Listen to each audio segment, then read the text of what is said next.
इस वीडियो में हम लोग यहाँ पर क्लेविकल की एनाटॉमी को यहाँ पर करेंगे। नंबर 1, आपको पता है पहले से ही, या इस वीडियो के एंड पर जो हम स्लाइड शो दिखाएंगे उसमें आपको और डिटेल्स इसकी बताएंगे कि ये एक लॉन्ग बोन है। This is the only long bone that is horizontally oriented. जितने भी लॉन्ग बोन्स आपने देखे होंगे अभी तक, वो सारे तकरीबन सारे वर्टिकली ओरिएंटेड हैं। ये हॉरिजेंटली ओरिएंटेड लॉन्ग बोन है। Number 1. Another is unique in a sense that this is the long bone that develops in membrane. इस intramembranous ossification इसमें होती है. Almost all other long bones they will develop in cartilage. Endochondral ossifications उनमें होती है. Number 3, हर long bone में आपको almost हर long bone के अंदर आपको medullary cavity मिलेगी, but this doesn't have the medullary cavity. This is the long bone और this is the bone that starts ossification. Primary ossification centre इसका सबसे अर्लीस्ट अपीयर होता है, and this is the bone that actually completes ossification the last. ये सबसे last medial and जो है इसका ख़ास तौर पे इसकी ऑसिफिकेशन सबसे लास्ट में होती है, almost at 24 year after birth. अब इस बोन को अगर आप इसकी साइड डिटर्मिनेशन करें तो साइड डिटर्मिनेशन में दो चीज़ों का सिर्फ आप ध्यान दें। एक ये कि इसका जो अपर सरफेस है वो स्मूथ है, you see the smooth surface, लेकिन जैसे ही आप इसका लोअर सरफेस देखेंगे इन कंट्रास्ट वो बिल्कुल आपको रफ और फुल ऑफ लैंडमार्क्स मिलेगा। ये देखिए मैं आपको लोअर सरफेस उसका दिखा रहा हूँ आपको, यू सी दिस। अब आप यहाँ पे देख सकते हो कि मिडिल साइड पर यहाँ जो इस वक्त यहाँ पे थोड़ा एरोडेड है, एरोजन है यहाँ पर थोड़ी सी, लेकिन यहाँ पर ये रफ सरफेस है। और उसके बाद इसके अंडर सरफेस पर आपको ये ग्रूव मिलेगी, दिस इज़ द ग्रूव। और लेटरल साइड पे जब आप आएंगे तो यहाँ पर आपको फिर एक ये ट्यूबरकिल मिलेगा, और ट्यूबरकिल के बाद ये एक रिज आपको मिलेगी। तो ये बहुत सारे लैंडमार्क्स हैं। ऐसा कोई लैंडमार्क आपको ऐसा सुपीरियर सरफेस पे आपको नज़र नहीं आएगा, बिल्कुल स्मूथ है। यानी एक तो आप इन्फीरियर सरफेस, रफ सरफेस को इन्फीरियर रखें, और दूसरा इसकी दो एंड्स को पहचानें। और दो एंड्स को पहचानना तो आसान है बिल्कुल, क्योंकि इसका एक एंड बिल्कुल ऐसे राउंडेड है, ग्लोबुलर टाइप है, और दूसरा ये फ्लैट है। ये फ्लैट एंड जो है इसको हम एक्रोमियल एंड कहते हैं, और इसको हम मीडियल साइड या इसको एक्रोमियल या लेटरल एंड भी कहते हैं, और इसको हम मीडियल या स्टर्नल एंड भी कहते हैं। ये स्टर्नल एंड जो है वो articular facet on the manubrium sterni पे स्टर्नोक्लेविकुलर जॉइंट बनाएगा, और ये articular facet on the acromion पर एक्रोमियोक्लेविकुलर जॉइंट बनाएगा। वो तो अपनी जगह पर है, लेकिन यहाँ पर आप देखें कि ये बोन के कर्व्स आप देखें, इसके अंदर जो मीडियल साइड है वो मीडियल 2/3 है। ये तो मीडियल 2/3 यहाँ तक, और ये आप यहाँ पे देख रहे हो लेटरल 1/3, जैसे लेटरल 1/3। और लेटरल 1/3 और मीडियल 2/3 की जो डायमेंशन है वो मुख्तलिफ है। ये कैसे हैं आप देखिए, पहले तो इसका इन्फीरियर जो एंड है, इन्फीरियर जो सरफेस है वो रफ है, रफ सरफेस को आप नीचे रखेंगे, और उसके बाद इसका मीडियल 2/3 और लेटरल 1/3 इसकी डायमेंशंस और इसके कर्व्स को आप यहाँ पे देखें। जो आप मीडियल 2/3 है, आप अपनी क्लेविकल को अगर फील भी करेंगे तो मीडियल 2/3 एंटीरियरली कर्व्ड होगा, यानी एंटीरियर उसका सरफेस कॉन्वेक्स होगा। ये देखिए एंटीरियर सरफेस कॉन्वेक्स, और यकीनन पोस्टीरियर सरफेस इसका कॉनकेव होगा। ये पोस्टीरियर सरफेस इसका कॉनकेव है। इसका मकसद है कि इसको एंटीरियरली रखना होगा ऐसे, यानी medial 2/3 anteriorly should be convex, और जब ये एंटीरियरली कॉन्वेक्स हो गया तो पोस्टीरियरली कॉनकेव। और ऐसा ही जब आप लेटरल 1/3 में आएंगे तो ये रिवर्स है। यूँ समझ लें कि ये कंट्रास्ट है, ये एंटीरियरली कॉनकेव है, वो आप अपना क्लेविकल फील भी कर सकते हैं लेटरल साइड पर, वो एंटीरियरली कॉनकेव होगा, तो पोस्टीरियरली वो कॉन्वेक्स है। तो ये कॉनकेविटी यहाँ पर होगी, और इसी तरीके से अगर आप यहाँ रखोगे तो इसकी साइड डिटरमाइन हो जाएगी कि इसको आप अगर यहाँ इस तरीके से रखोगे तो ये आप देख सकते हो कि ये साइड पे आ जाएगा, तो this will be left sided, क्योंकि आपके इंटीरियरली इसकी कॉन्वेक्सिटी रखी है आपने यहाँ पे, और ऊपर से ये स्मूथ सरफेस है। ये दो चीज़ें अगर आपको आ जाती हैं तो साइड डिटरमाइन हो जाएगा।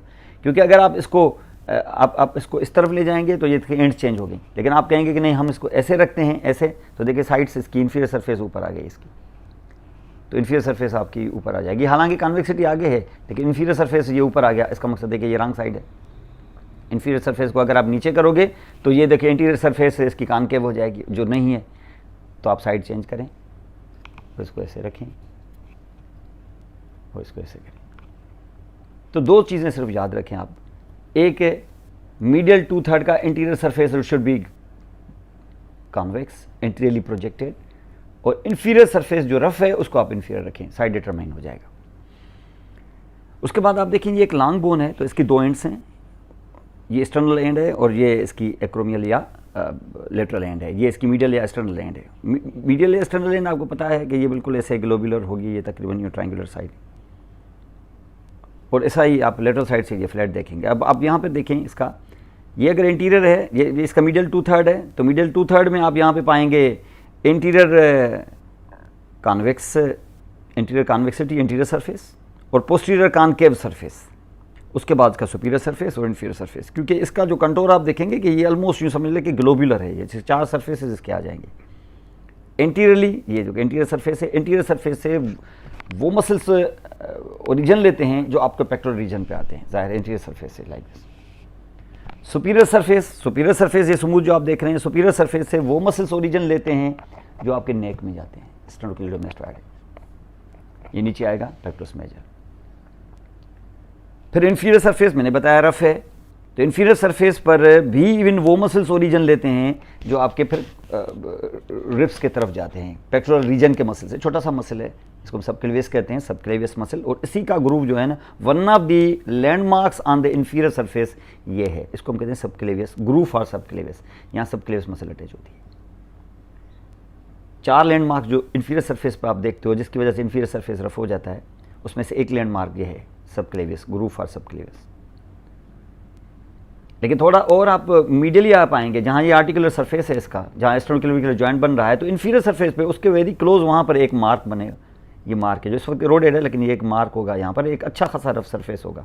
और ये रफ सरफेस क्योंकि इन्फीरियर सरफेस पर है, तो it is facing the कास्टल cartilage number 1, और कास्टल कार्टिलेज नंबर 1 और इसके साथ एक बहुत ही इंपॉर्टेंट लिगामेंट है जो आपके स्टेनोक्लेविकुलर जॉइंट को स्टेबलाइज करता है।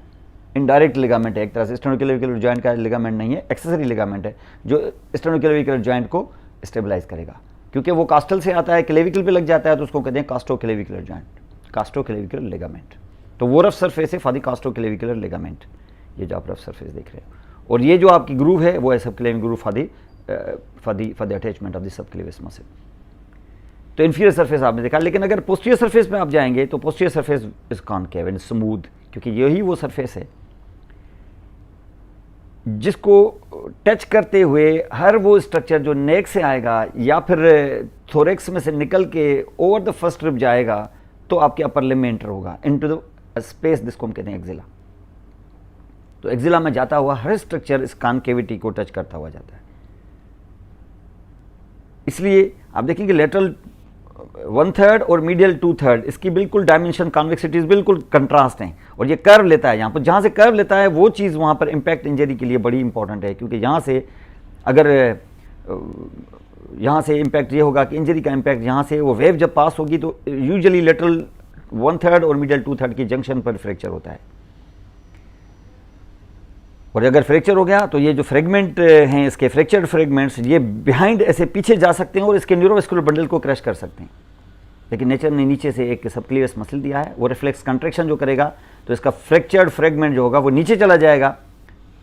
ये नीचे जब चला जाएगा तो बिहाइंड से वो न्यूरोवेस्कुलर बंडल जो पास हो रहे हैं while on their way to pass through the apex of the axilla to enter into the axilla, वो बच जाते हैं। तो ये मीडियल 2/3 का सिलसिला ये हुआ कि उसकी superior surface for the attachment of the muscles going towards the neck, sternocleidomastoid. फिर interior surface for the muscles which are actually superficial muscle, the largest one being pectoralis major. इसको हटाओगे तो इंफीरियर सरफेस से आता हुआ आपको muscle नजर आएगा, सबक्लेवियस मसल, उसकी तो ग्रूव आपको मैंने दिखाई है। और फिर ये इंफीरियर सरफेस पे एक और ग्रूव कास्टोक्लेविकुलर लिगामेंट की। और पोस्टीरियर सरफेस बिल्कुल smooth, because this is actually giving passage to giving more room for giving more room for the passage of the neurovascular bundles from various destinations, from various places, and their target will be the apex of axilla, from where they will be distributed to the entire upper limb. क्योंकि जो भी structure neurovascular bundle upper limb में enter होगा तो सबसे पहले उस corridor में आएगा जिसका नाम एक्जिला है, वहां आना जरूरी है। पहले आर्टरी वहाँ आएगी, वहाँ से जहाँ डिस्ट्रीब्यूट हो जाए, आगे से चली जाए, फिर वो ब्रेकिल बन जाए, फिर रेडियस और फिर रेडियल और अल्नर आर्टरियाँ बन जाए, ये बात की बात है, लेकिन पहले आएगी यहाँ पर ज़रूर।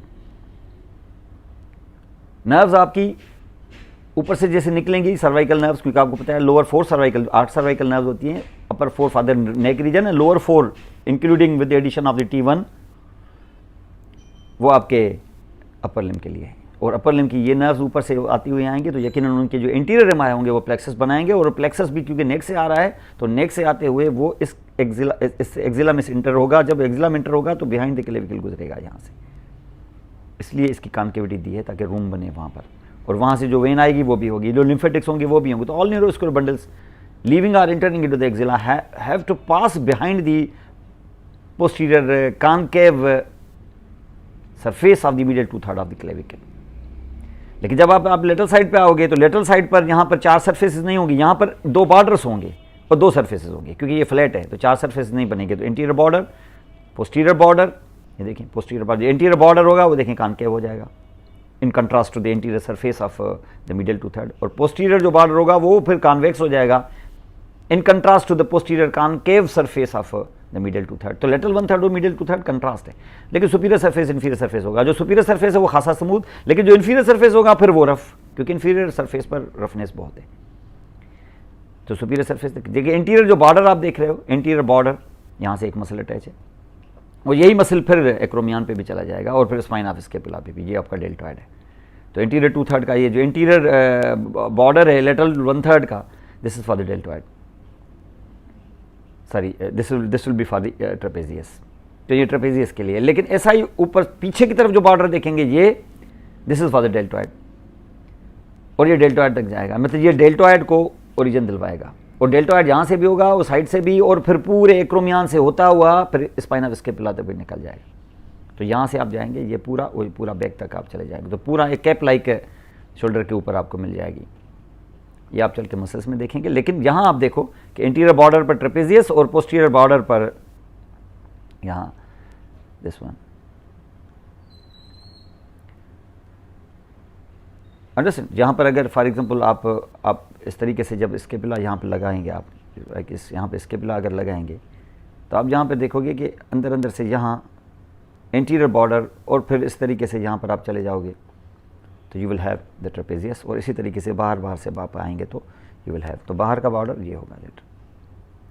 ये 2 मसल यहाँ पर अटैच हैं, और फिर जब नीचे देखोगे तो आपको पता है कि ये नीचे आप यहाँ पे देख रहे हैं, और ये है आपका कोनोइड टुबरकल और ये है ट्रेपेजॉइड रिज। क्योंकि जब यहाँ इस तरीके से रखेंगे इसको, जब ये एक्रोमियन पे लगेगा तो एक्रोमियो क्लेविकुलर जॉइंट जब बनाएगा तो इस क्लेविकल के इस लेटरल 1/3 के नीचे फिर आप कोराकॉइड प्रोसेस पाएंगे ऑफ द स्कैपुला, और कोराकॉइड प्रोसेस से फिर 2 स्लिप्स लिगामेंट्स की उठेंगी जो आपके इन टुबरकल और रिज पे आके अटैच हो जाएंगी, कोनाइड टुबरकल और ट्रेपेजॉइड रिज पे कोराकॉइड प्रोसेस से। इसलिए उन दोनों को मिला के हम कहते हैं कोरेको क्लेविकुलर लिगामेंट, जो इनडायरेक्टली स्टेबलाइज करेगा आपके एक्रोमियो क्लेविकुलर जॉइंट को। तो जो कोनाइड टुबरकल पे लगा उसको हम कहते हैं conoid part of the coracoclavicular ligament, और जो ट्रेपेजॉइड रिज पे आके लगेगा उसको हम कहते हैं trapezoid part of the coracoclavicular ligament, ये स्टेबलाइज करते हैं उसको। तो लेटरल जो 1/3 है उसमें आपने इंटीरियर बॉर्डर, फिर उसमें posterior border, anterior border for the trapezius, posterior border for the deltoid, फिर इसके एक्रोमियल एंड पर जो आर्टिकुलर फेसेट है, this is for the attachment to the similar articular facet here on the middle border of the acromion to form the acromioclavicular joint, जो फिर joints पे चल के देखेंगे। सुपीरियर सरफेस अच्छा खासा स्मूथ है, लेकिन इन्फीरियर सरफेस जो है वो रफ है, जिसमें मैंने बताया कि कोनॉइड टुबरकल और ट्रेपेजॉइड रिज आप देखेंगे for the coracoclavicular ligament. तो ये क्लेविकल का साइड डिटर्मिनेशन, उसके वेरियस सरफेसेस, उसके वेरियस लैंडमार्क्स है जो आपको यहाँ पे करने हैं। अब यहाँ पर चलते हैं और देखते हैं इसके कुछ और पार्ट्स और इसके कुछ और स्ट्रक्चर्स और समथिंग मोर एलोबरेट करते हैं इसको फिर स्लाइड शो में, जहाँ आपको और क्लियर नज़र आएगा। ये और इस सेशन में हम लोग क्लेविकल को डिस्कस करने जा रहे हैं और पहले भी बताया है वीडियो में कि ये एक लॉन्ग बोन है। लॉन्ग बोन इसलिए है क्योंकि इसके 2 एंड्स हैं,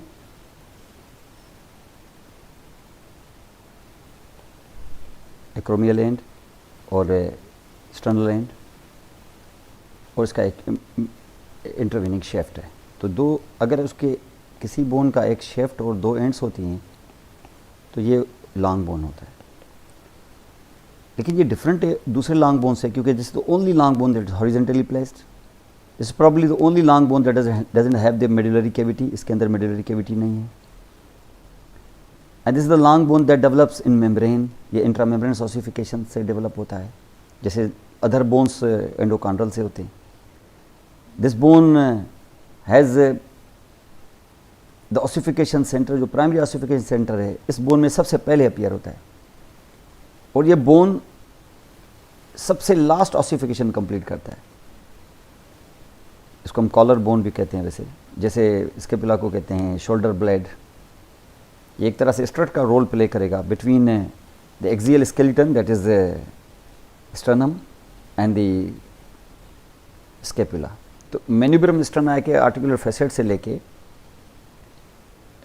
एक्रोमियन के आर्टिकुलर फैसेट तक दो जॉइंट्स बनेंगे, एक स्टर्नोक्लेविकुलर जॉइंट मैन्यूब्रम स्टर्नाई और sternal end of the clavicle के बीच में, और एक एक्रोमियोक्लेविकुलर जॉइंट एक्रोमियन और acromial end of the clavicle के बीच में। तो ये एक तरह से कम्युनिकेशन डेवलप करेगा और उसको मिड लाइन तक पहुंचाएगा अपर लिम्ब को through the scapula via strut that is the strut और that is the beam, horizontal beam that is the clavicle.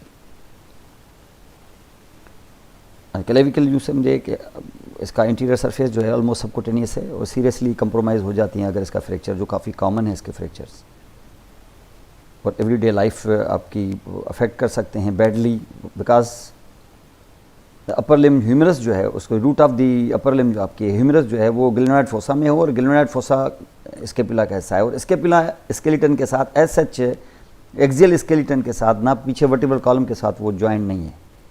Joint नहीं है तो उसको ज्वाइन कराने के लिए फिर आगे मिड लाइन तक उसको पहुंचाना है, और ये काम करेगा क्लेविकल।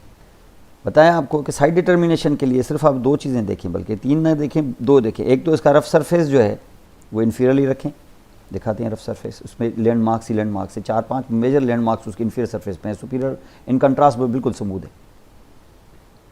और दूसरा मीडियल 2/3 और लेटरल 1/3 में हम इसको डिवाइड करेंगे। हम इसको डिवाइड करेंगे, दो हिस्सों में बांट देंगे, एक होगा इसका मीडियल 2/3 और दूसरा होगा इसका लेटरल 1/3। दोनों की डायमेंशन डिफरेंट है। मीडियल 2/3 इज एंटीरियरली कॉन्वेक्स और करस्पॉन्डिंगली आप देखो पीछे posteriorly concave.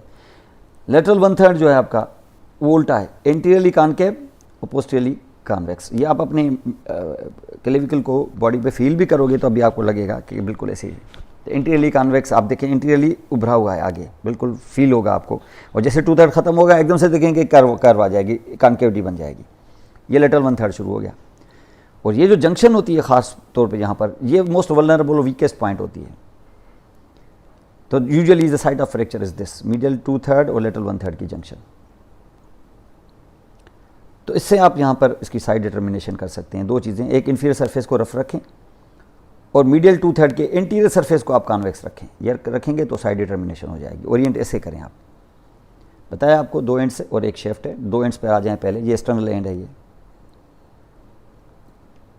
External and enlarged है, ट्रायंगुलर है, ऑलमोस्ट यूँ समझ लो ट्रायंगुलर है, या ग्लोबुलर इस तरीके से राउंडेड ओवल मिलेगी, या इस तरीके से ऑलमोस्ट ट्रायंगुलर है। खासी बड़ी है जी, लेकिन ये फ्लैट है। तो ये बिल्कुल दो एंड्स तो बिल्कुल क्लियर हो जाएंगे, इनको डिस्टिंग्विश करने की ज़रूरत ही नहीं, वो तो नज़र ही आ जाएंगे।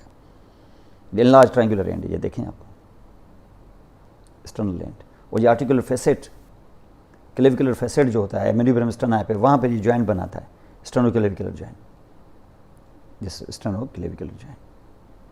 ये पूरा स्टर्नोक्लेविकुलर जॉइंट है जिसमें दो फैसेट्स आपको मिलते हैं, एक कॉस्टल कार्टिलेज नंबर 1 के साथ, फर्स्ट कॉस्टल कार्टिलेज, और दूसरा external and of the clavicle के साथ, और ये एक ही जॉइंट बन जाएगा, स्टर्नोक्लेविकुलर जॉइंट। और यही वो जॉइंट है जिसके ज़रिए आपका ये पूरा अपर लिम्ब जो है स्केपुला पर और स्केपुला इससे क्लेविकल पर मिड लाइन तक इसका वेट आएगा। यहाँ पर इसका वेव जो होगी आएगी, यानी वेट बियरिंग बोन आपका होगा हैंड। जैसे आप आउट स्टेज हैंड पे गिरे ऊपर से, तो वो हैंड से होता हुआ जाएगा पहले रेडियस पर थ्रू द रिस्ट, और रेडियस उसको शिफ्ट करेगा through the interosseous membrane to the ulna. Ulna से ये वेट शिफ्ट होगा ह्यूमरस पर, ह्यूमरस से ये शिफ्ट होगा आपके ग्लेनोइड फोसा पर, जहाँ पर जो शोल्डर जॉइंट बन रहा है, और वहाँ से वो स्केपुला पे आएगा, स्केपुला पे स्पाइन ऑफ स्केपुला से होता हुआ एक्रोमियन से होता हुआ क्लेविकल, और क्लेविकल पे ये मिड लाइन में आएगा। क्योंकि ये वेट आपका जो है अपर लिम्ब का वो वर्टिब्रल कॉलम पे नहीं पड़ता। ये और बात है कि यहाँ से होता हुआ फिर this will actually go here to the first rib to the vertebral column. अब ये हो सकता है। तो this is something weight bearing किस तरीके से होती है। और यहाँ पर आप देख रहे हैं ये पूरा जॉइंट है जिसका स्टर्नो क्लेविकुलर जॉइंट, ये स्टर्नो क्लेविकुलर जॉइंट है, ये स्टर्नल एंड है जो अभी आपको दिखाई। इसको बाद में करेंगे जॉइंट में, अभी आप सिर्फ इसके लैंडमार्क्स करें। ये एक्रोमियल एंड फ्लैट है, उसका जो आर्टिकुलर सरफेस है ये एक्रोमियन के आर्टिकुलर सरफेस के साथ बनाएगा joint, name is acromioclavicular joint. जो आप शोल्डर टिप देखते हैं ना, जहाँ पर ये शोल्डर टिप जो उभरी हुई होती है जो शोल्डर के टिप पर, तो दिस इज एक्चुअली एक्रोमिक्लेविकुलर जॉइंट। ये वाली जो एंड है ना आपकी, ये वाली एंड ज़्यादा फ्लैट है, ये ग्लोबुलर है, मोर राउंडेड है। तो दो एंड्स आपको पता चल जाती हैं, flat end, more rounded and globular. And this is acromioclavicular joint जो अभी आपको बता रहे हैं। क्योंकि यहाँ से जो वेट शिफ्ट होगा यहाँ, और इधर से ये वेट बेसिकली यहाँ, अब देखें इसका वेट जो होगा ये all this will go to the acromion, और यहाँ एक्रोमियन से ये पूरा जो आप देख रहे हैं ये कोराकॉइड, और कोराकॉइड में ये लिगामेंट है बड़ा इंपॉर्टेंट, कोरेकोक्लेविकुलर लिगामेंट, यहाँ से भी वेट शिफ्ट होता है और इसके साथ एक्रोमियन से भी शिफ्ट होता है, और फिर क्लेविकल पे आके मेन्यूब्रम पर, और मेन्यूब्रम से होता हुआ फर्स्ट रिब, और फर्स्ट रिब के बाद वर्टिब्रल कॉलम। एक्रोमिक्लेविकुलर जॉइंट। फिर आ जाएं आप शेफ्ट पे। शेफ्ट मैंने आपको बताया कि इसको दो हिस्सों में आप बांट सकते हैं, यहाँ से दो हिस्सों में डिवाइड कर दें, मीडियल 2/3 और लेटरल 1/3। लेकिन ये मिडिल 2/3 है तो 200 कर सकते हैं, ये मिडिल 1/3 कहला सकता है वैसे अगर कहना चाहें तो, और ये लेटरल 1/3 और ये मिडिल 1/3। लेकिन असल में ये मिडिल 2/3 ही इंपॉर्टेंट है। इसको मिडिल और मिडिल करने की कोई ज़रूरत ही नहीं है, टोटल को आप मिडिल कह दो तो आप कह सकते हैं कि मिडिल 2/3 और लेटरल 1/3 की जंक्शन जो है ये वीकेस्ट पॉइंट है, यहाँ से फ्रैक्चर होता है। और जब ये फ्रैक्चर होगा तो ये जो फ्रेगमेंटेड पोर्शन है, इसके जो फ्रेगमेंटेड पोर्शन है ये ज़ाहिर है दिस विल गो बैक जा सकता है, और यहाँ से जो स्ट्रक्चर पीछे से पास होते हैं neurovascular bundles to enter now into the axilla, ये इन्वॉल्व हो सकते हैं। लेकिन नेचर ने क्या किया है, एक सबक्लेवियस मसल दिया है वो जो इसके अंडर सरफेस पे लगा हुआ है, वो इसको पुल कर देगा नीचे, तो ये शेफ्ट नीचे की तरफ जाएगा रादर देन गो बैक। और बैक से जाता तो ये न्यूरोवेस्कुलर बंडल जितने भी यहाँ से पास हो रहे हैं इनटू द एक्सिला वो इंजर हो सकते थे। लेकिन नेचर ने इस सबक्लेवियस को रिफ्लेक्स कंट्रैक्शन दे दी उस टाइम पर जब फ्रैक्चर हो रहा है, और this fragmented medial 1/3 will be actually pulled and it will be pulled rather it will be pulled downward here. So these neurovascular bundles entering into the axilla they will be secured. Medial 2/3 of the shaft अभी बताया यहाँ पर, ये anteriorly convex है और posteriorly concave है ताकि room create हो for the passage of the neurovascular bundles going into the axilla. अब जो मिडियल 2/3 है, ये मिडियल 2/3 है, इसका एक सुपीरियर सरफेस होगा, देख लेते हैं यहाँ पर। ये देखिए इसका एक सुपीरियर सरफेस है, एक इसका इन्फीरियर सरफेस है। ये जो सुपीरियर सरफेस है जहाँ से मसल्स जाएंगे टुवर्ड्स द नेक, जैसे स्टर्नोक्लीडोमेस्टॉइड। ये देखिए सुपीरियर सरफेस है, और सुपीरियर सरफेस से मसल जाते हैं यहाँ नेक पर। ये अंडरस्टूड भी एक्चुअली ये नेक पे ये मसल्स आपकी, और ये नेक है। So this is sternocleidomastoid. फिर जो इन्फीरियर सरफेस है, अभी बताया मैंने आपको कि यहाँ पे एक ग्रूव होती है, क्योंकि इन्फीरियर सरफेस पे बहुत सारे लैंडमार्क्स हैं। ये देखिए एक लैंडमार्क ये, और उसके बाद यहाँ पर ये आपको इन्फीरियर और सुपीरियर सरफेस को डिस्टिंग्विश करने का बड़ा आसान तरीका है कि ये 4-5 लैंडमार्क्स आप यहाँ पे देखते हो अंडर सरफेस पे, सुपीरियर पे ऐसा कुछ नहीं है। तो इन्फीरियर सरफेस पर आप देखो मिडिल 2/3 की जब आप बात करते हैं मिडिल 2/3 की, तो इन्फीरियर सरफेस पर ये एक प्रोमिनेंट एक तो ये प्रोमिनेंट रिज है जहाँ से फिर मसल जाता है एक नीचे की तरफ इनटू द फर्स्ट कास्टल कार्टिलेज पे लग जाता है ये मसल। इस मसल को यहाँ पे हम कहते हैं सबक्लेवियस मसल, बड़ा इंपॉर्टेंट मसल है। ऐसा फंक्शनली तो नहीं, लेकिन पैथोलॉजिकली देखा जाए तो यहाँ फ्रैक्चर हो जाएगा तो ये मसल जो है वो इस फ्रेगमेंट पोर्शन को नीचे पुल कर देगा, तो पीछे जाते हुए जो स्ट्रक्चर्स होते हैं वो फिर बच जाते हैं। इन्फीरियर सरफेस पे ये तो है ही, ये तो ग्रूव आपने देखी सबक्लेवियस की तो है ही, लेकिन ये भी एक रफ सरफेस आप देखेंगे very close to the sternal end of the clavicle, और ये वो है जो नीचे फर्स्ट कास्टल कार्टिलेज के साथ इस तरीके से यहाँ पर इसको अटैच करके रखता है ताकि ये लिगामेंट इस स्टर्नोक्लेविकुलर जॉइंट की स्टेबिलिटी को थोड़ा मेंटेन करे। इसलिए क्योंकि कास्टल कार्टिलेज नंबर 1 से आया है ये और क्लेविकल पे लगा है, तो उसको हम कहते हैं कास्टोक्लेविकुलर लिगामेंट। ये है impression for the costoclavicular ligament. तो मीडियल 2/3 पे आपको ये 2 लैंडमार्क्स मिलते हैं इंफीरियर सरफेस पे। तो impression for the costoclavicular ligament and this is the subclavian groove. ये 2 बड़े मेजर लैंडमार्क्स हैं कास्टोक्लेविकुलर लिगामेंट। ये कास्टोक्लेविकुलर लिगामेंट। जबकि ये सबक्लेवियस आप यहाँ पे देख रहे हो, और ये सबक्लेवियस जो है आके कास्टोकांड्रल जंक्शन, फर्स्ट कास्टोकांड्रल जंक्शन पे अटैच हो जाती है ये सबक्लेवियस। देख रहे हैं सबक्लेवियस, और ये है कास्टोक्लेविकुलर लिगामेंट। सबक्लेवियन सल्कस या ग्रूव आपने देख ली, लॉन्गिट्यूडिनल सल्कस यहाँ मीडियल 2/3 पे इंफीरियर सरफेस पे सबक्लेवियस मसल के लिए, दिस इज वन। और ये मतलब मीडियल 2/3 जो आपका है उसके इंफीरियर सरफेस से भी ये 2 लैंडमार्क्स हैं, जबकि लेटरल पे ये 2 लैंडमार्क अभी देखते हैं। ये सबक्लेवियस मसल अगेन,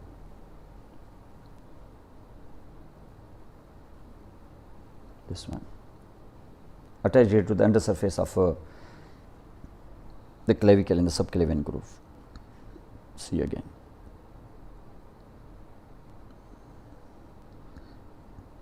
जबकि इंटीरियर सरफेस, ये देखिए इंटीरियर सरफेस जो मीडियल 2/3 ऑफ द क्लेविकल का इंटीरियर सरफेस आपको पता है कि कॉन्वेक्स है, जबकि पोस्टीरियर कॉनकेव है।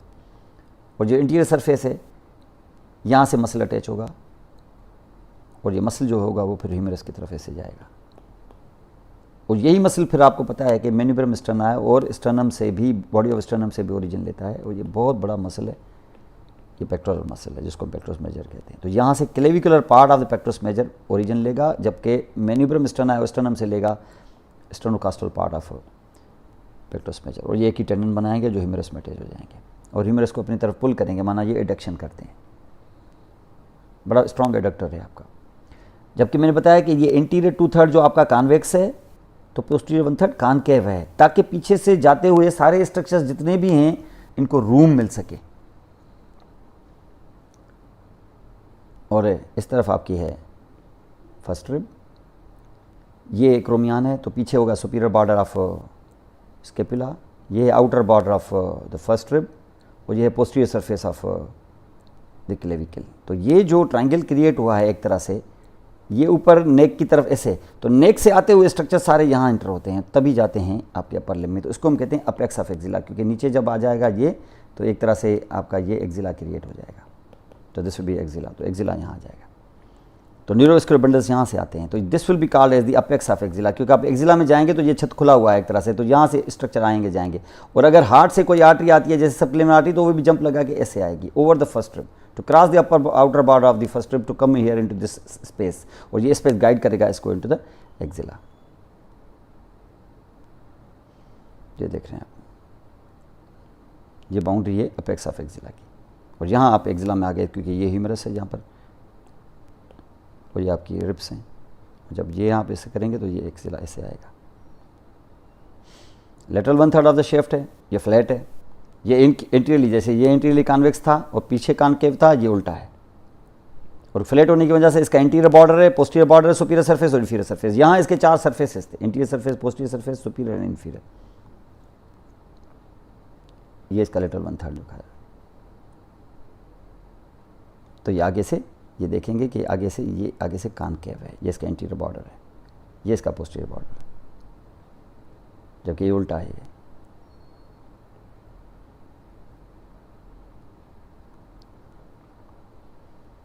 तो पोस्टीरियर बॉर्डर यहाँ पे आप देख रहे हो, पोस्टीरियर बॉर्डर जब यहाँ आप देखोगे कि ये इसके पिला यहाँ होगा, तो ये बाहर से ये इंटीरियर बॉर्डर, और उसके बाद ये पूरा का पूरा ये पीछे ये इसके पिला तक आएगा। तो इंटीरियर बॉर्डर आपको डेल्टॉइड को ओरिजिन दिलवाएगा, जबकि पोस्टीरियर बॉर्डर ट्रेपेजियस को, posterior border interior convex. Superior surface खासा स्मूथ है, लेकिन इंफीरियर सरफेस फिर रफ है, क्योंकि इंफीरियर सरफेस आपको पता है कि रफ होता है, और यहाँ inferior surface is very rough. ये देखिए रफनेस, और रफनेस पे 2 चीज़ें आप यहाँ पे इंफीरियर सरफेस पे देखोगे, एक ये और एक ये। देखिए दोबारा यहाँ पर ये है जिसको हम कहते हैं कोनॉइड ट्यूबरकल, और फिर ये है जिसको हम कहते हैं ट्रेपेजॉइड रिज। तो ये दो पार्ट्स होते हैं लिगामेंट्स के जो नीचे कोराकॉइड प्रोसेस है, क्योंकि आप ये एक्रोमियोक्लेविकल जॉइंट देख रहे हो, जब लेटरल 1/3 ऑफ द क्लेविकल यहाँ से गुजर के ये कंटिन्यूस हो गया क्लेविकल पे, तो नीचे आप पाएंगे कोराकॉइड प्रोसेस। तो कोराकॉइड प्रोसेस से एक लिगामेंट उठेगा, उसके दो पार्ट होते हैं, ये और फिर ये।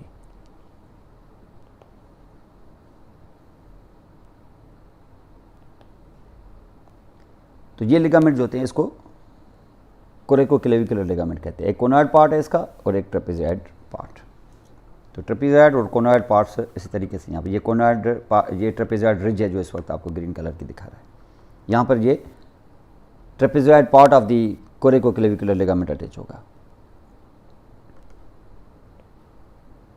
तो ये ट्रेपेजॉइड रिज, तो ये आप देख रहे हैं यहाँ पर,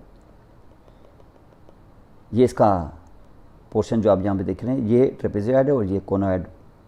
तो ये कोनॉइड ट्यूबरकल पर ये trapezoid part of trapezoid ligament, trapezoid part of the coracoclavicular ligament, and this will be the conoid part of coracoclavicular ligament. ये कोनॉइड लिगामेंट, ये कोनॉइड ट्यूबरकल है और ये ट्रेपेजॉइड रिज है। So this was something about the clavicle.